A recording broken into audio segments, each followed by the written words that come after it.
Muy buenos días o buenas tardes ya casi para algunos. Para los que no nos conocemos, como ha presentado Irene, soy Reme Egea y aquí está un poquito mi perfil, ¿vale? Mi perfil viene acompañado del mundo de la psicología, sobre todo psicología empresarial, y también tengo mi base en temas más pedagógicos.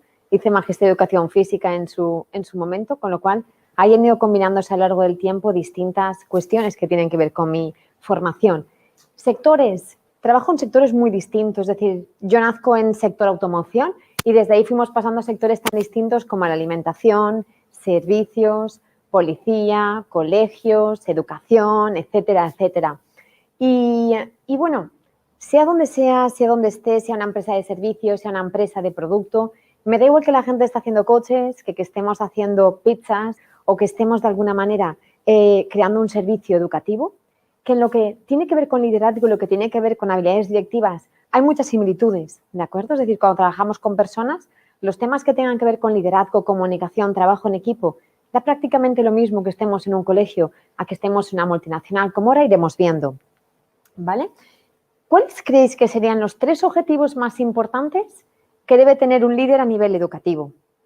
Si estuvieseis aquí presentes y pudierais escuchar vuestras voces, habitualmente surge un primer objetivo, que es este: tarea, meta, resultados. Es decir, día a día vosotros se os paga, es decir, estáis trabajando en un lugar en el cual uno de vuestros objetivos más importantes es conseguir que todo fluya en el centro en el que vosotros dirigís, ¿de acuerdo? Es decir, que se consigan los resultados pedagógicos, los objetivos marcados para ese tiempo, que todo transcurra con normalidad, que un año como este se cumpla además distintas reglamentaciones que tengan que ver con seguridad, ¿vale? ¿Cuál es el siguiente objetivo que tenemos en esa posición? El equipo. Es decir, todos vosotros tenéis un equipo, no solo un equipo directivo, sino equipo ampliado un poco al contexto más grande, es decir, a profesores, alumnos, familias. Es decir, al final, el equipo es una cuestión muy amplia dentro de un centro educativo, aunque ahora nos centraremos en el equipo directo, es decir, vuestros colegas, vuestros compañeros de trabajo. Y curiosamente hay un último objetivo que suele ser el gran olvidado, pero en cambio es de los más importantes en este contexto y en muchos otros, y es el individuo. ¿Cuál es ese? ¿A qué nos referimos con individuo-equipo? La parte diferente, lo que difiere, la parte individuo es cuando hablamos de persona, el conocer a cada persona de ese equipo de manera individualizada, ¿de acuerdo? Este modelo, su modelo pertenece a John Adair. Él hablaba de los 3 puntos básicos que un líder debería tener, 3 objetivos básicos, pero nosotros ampliamos en el tiempo un objetivo más, lo que sería el autoliderazgo. Autoliderazgo entendido como que, a pesar de que tú tengas muchas pautas, controles mucho a este nivel, siempre tienes que tener la capacidad de ser tú mismo el que se esté autoliderando para aplicarlas. Todo esto podía quedar como modelo teórico. No obstante, yo puedo deciros que la primera vez que yo me encontré con este modelo fue a través de libros, no llegas a entender teóricamente cómo se plasma en realidad, pero en un día a día profesional me encontré con una situación que me permitió ver cómo esto se aplicaba en realidad. Haciendo las pruebas de selección de carretilleros, hubo uno que al acabar se acerca y me dice: disculpa, tú has hecho psicología, ¿verdad? Sí. Y también magisterio, ¿no? Y pensé, bueno, este se ha mirado mi perfil de LinkedIn, si no, no sabe tanto de mi currículum. Y me dijo: mira, es que resulta que además de trabajar en esta fábrica, yo soy entrenador de niños, de alevines, de niños de 6, 7 años. Y me gustaría que me dijeses si hago bien o no mi trabajo. Evidentemente, yo con lo que él me pueda contar no soy capaz de saber cómo hace o no. Entonces, le ofrecí simplemente ir a verle en un entrenamiento. Entonces, llego a ese entrenamiento y el tipo se acerca a mí con una carpeta llena de folios. ¿Qué creéis que llevaban esos folios? Lo más probable es que alguno de vosotros pensaréis, pues las fichas de los jugadores, que ha cogido las fichas, las mete en una carpeta, y no, iba por ahí, pero era algo mucho más elaborado. Este señor me había preparado un folio escrito por cada alumno, es decir, cada jugador, cada niño que tenía, tipo, fulanito de tal, va muy bien en el colegio, en las asignaturas de tal, tal, tal, pero en esto le está costando más. Fulanito de tal, sus padres se están separando, lo está pasando en este momento muy mal por este tema, por este. O fulanito de tal, es el mayor de 3 hermanos, le encanta que le expliquen las cosas de esta manera, en cambio se me despista si lo hacemos de esta otra.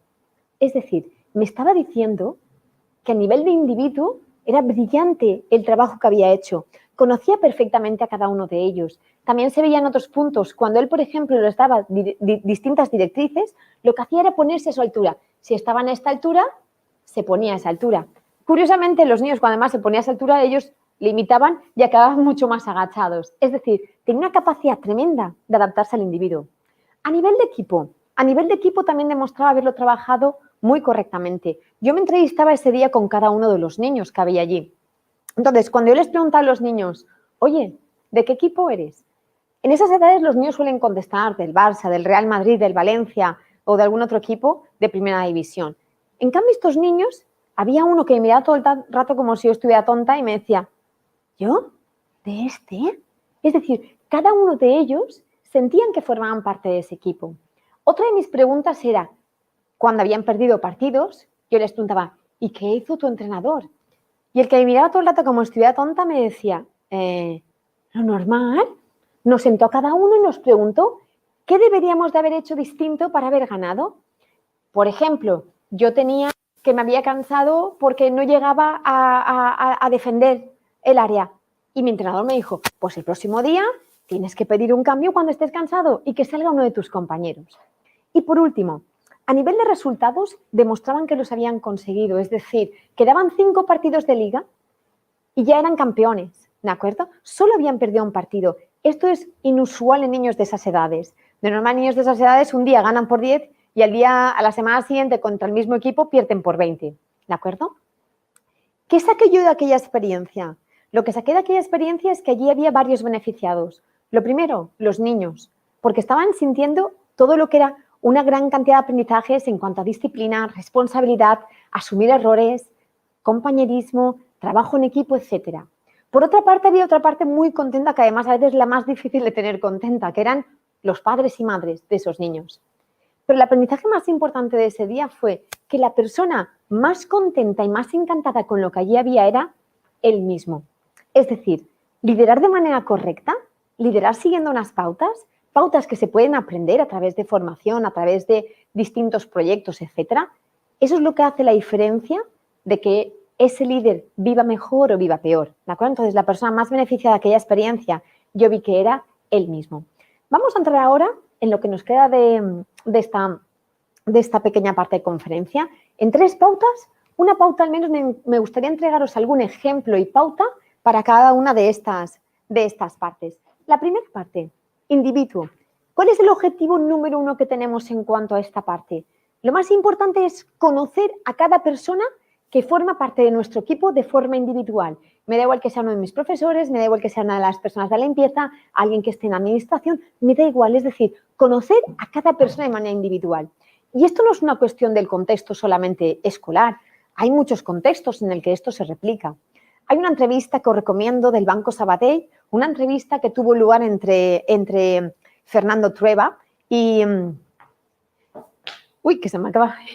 Y Pep Guardiola, madre mía, además es mi entrenador favorito, con lo cual, entre Fernando Trueba y Pep Guardiola, en la cual, viniendo del mundo del deporte y viniendo del mundo del cine, coincidían exactamente en los mismos mensajes. Estos son 4 mensajes que aparecen en esa conversación.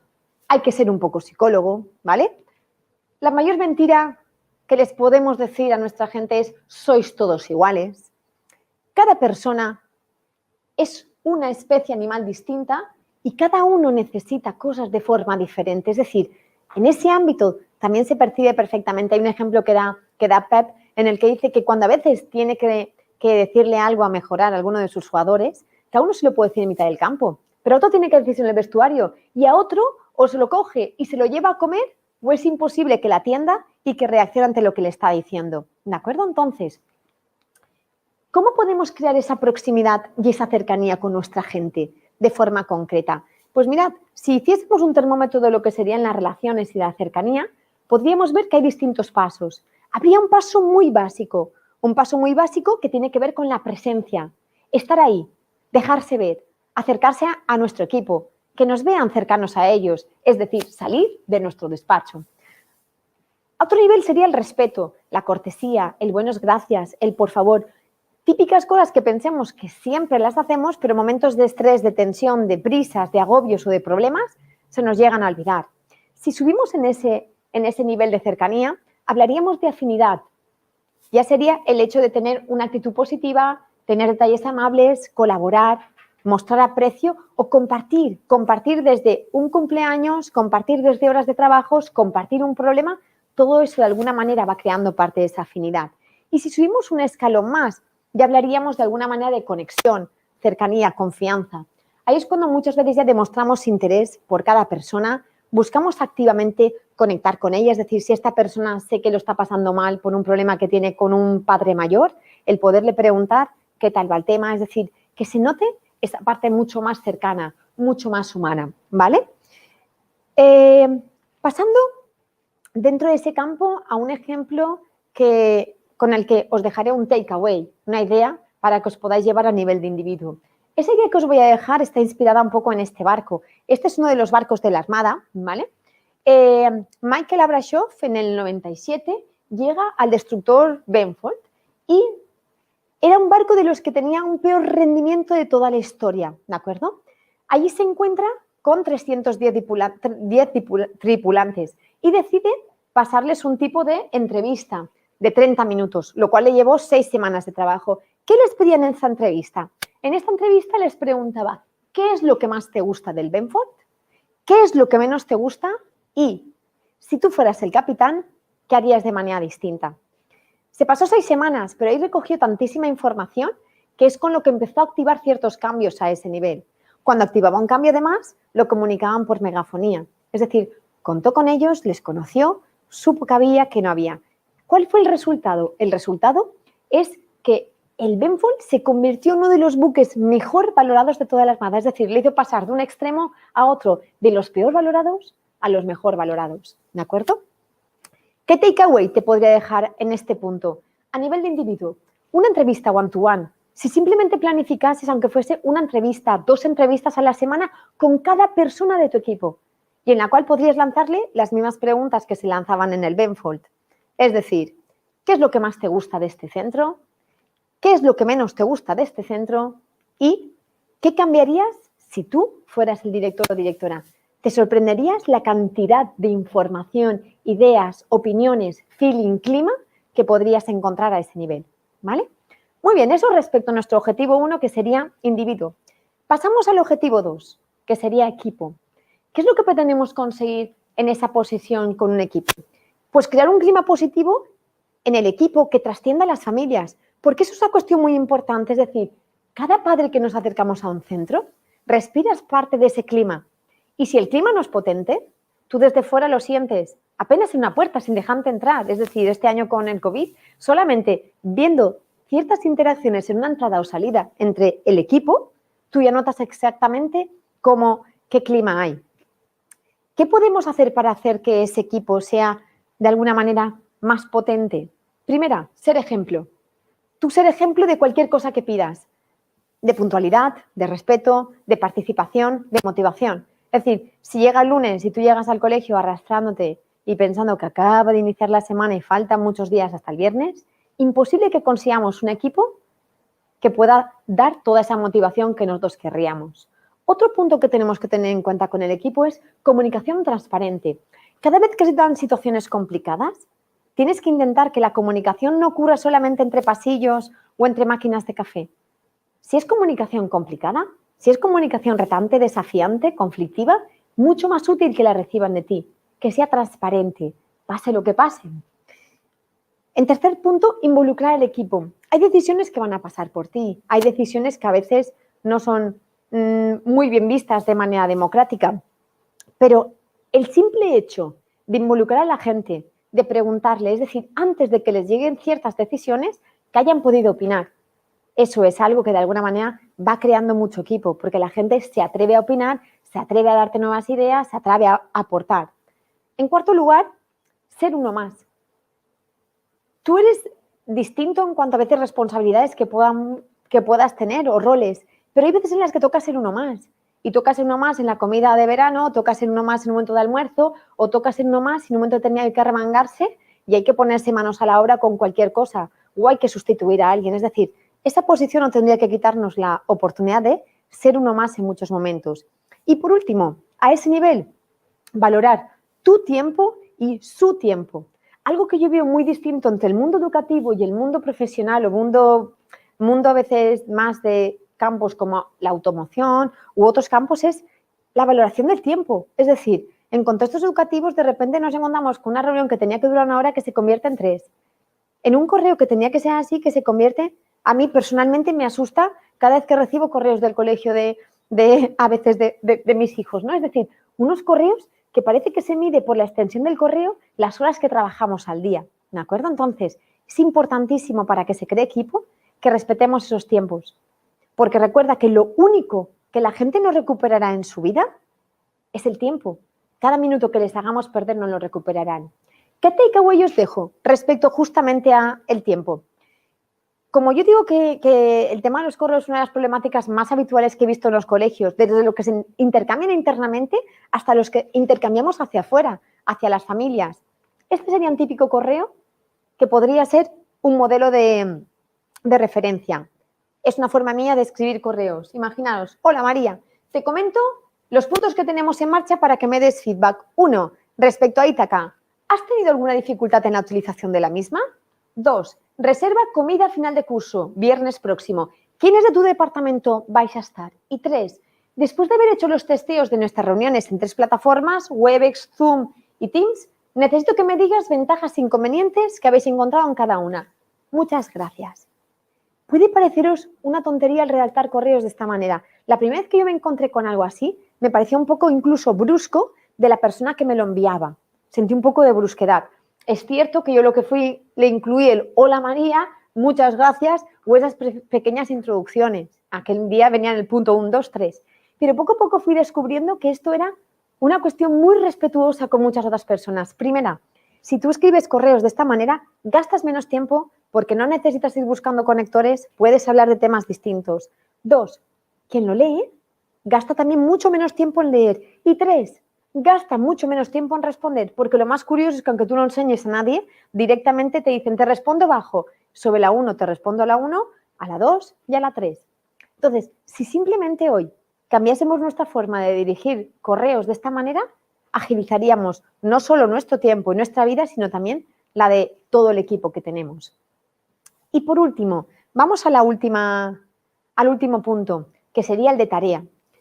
Con tarea entendemos esa parte de resultados, de conseguir, de gestionar, es decir, desarrollar habilidades para mejorar la gestión de tareas y la autogestión del tiempo, ¿vale? En ese punto, yo me he encontrado con problemáticas habituales en el contexto, por ejemplo, educativo, donde vemos que hay muchos malentendidos en la comunicación. Eso llega a provocar, a su vez, problemas que afectan a la interacción personal. Se crean ciertos piques y ciertas problemáticas a ese nivel.